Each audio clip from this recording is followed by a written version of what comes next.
হাটকালনা পঞ্চায়েতের প্রধান বাংলাদেশি অবশেষে নির্বাচন কমিশনের লিস্ট প্রকাশের পর তাতে পড়ল শিলমোহর। সেই প্রশ্ন প্রধানকে করতেই ক্ষেপে অগ্নিশর্মা প্রধান শ্রাবন্তী মণ্ডল। কেড়ে নিতে গেলেন মহিলা সাংবাদিকের মোবাইল ফোন। শনিবার প্রকাশ পেয়েছে সংযোজিত ভোটার তালিকার লিস্ট, আর সেই ভোটার লিস্টে কালনা থানার অন্তর্গত হাটকালনা পঞ্চায়েতের প্রধান শ্রাবন্তী মণ্ডলের নাম বাদ।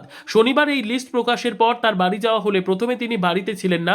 পরবর্তী সময়ে রাস্তায় তার দেখা পাওয়া গেলেও তিনি সংবাদ মাধ্যমের ক্যামেরার সামনে এই প্রসঙ্গে কোনো মুখ খুলতে রাজি হননি। সেই ভিডিও সংবাদ মাধ্যমের প্রতিনিধিরা করতে গেলে তিনি ফোন কেড়ে নেন এক মহিলা সাংবাদিকের।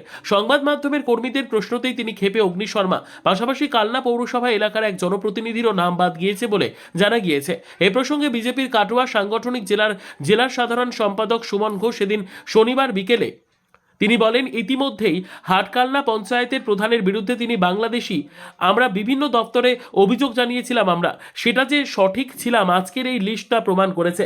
আগামী দিনে আমরা তার প্রধানের পদ খারিজের বিষয় নিয়ে এসডিওর দ্বারস্থ হব বলেও তিনি জানিয়েছেন। তবে প্রধান যে বাংলাদেশি, এদিনের এই ভোটার তালিকার লিস্ট প্রকাশ হতেই তা স্পষ্ট বলে জানাচ্ছেন বিরোধীরা। রীতা ভট্টাচার্যের রিপোর্ট, সুন্দর বাংলা নিউজ। আমরা ভারতীয় জনতা পার্টির পক্ষ থেকে আমরা প্রথম থেকেই আমরা যে প্রমাণ দিয়েছিলাম, আমরা সেই প্রমাণ আজকে প্রমাণিত হলো যে উনি ভারতবর্ষের নাগরিক নন। আজকের দিনে দাঁড়িয়ে এটা প্রতিষ্ঠিত এবং আমরা নির্বাচন কমিশনকে এর জন্য ধন্যবাদ জানাই। অবিলম্বে ওনার পদত্যাগের দাবি জানাচ্ছি। যেহেতু তিনি ভারতীয় নাগরিক নয়, সেহেতু তার পদত্যাগ করে হাটকালনা পঞ্চায়েতের প্রধানের পদ ফাঁকা করার দাবি জানাচ্ছি। এই বিষয় নিয়ে কি অন্য জায়গায় দাবি কোথাও কিছু লিখিত দেবেন? আমরা অবশ্যই কাগজপত্র হাতে পাচ্ছি, কাগজপত্র পাই পুরোপুরি, তারপরে আমরা অবশ্যই এসডিও ম্যাডামকে আমরা লিখিত আকারে অভিযোগ জানাবো।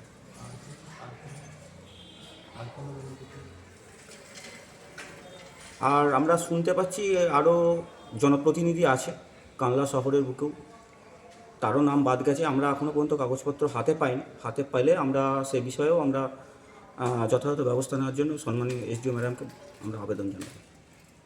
কি নাম আপনার? কি আমার নাম সুমন ঘোষ, ভারতীয় জনতা পার্টির সাধারণ সম্পাদকের দায়িত্বে আছে।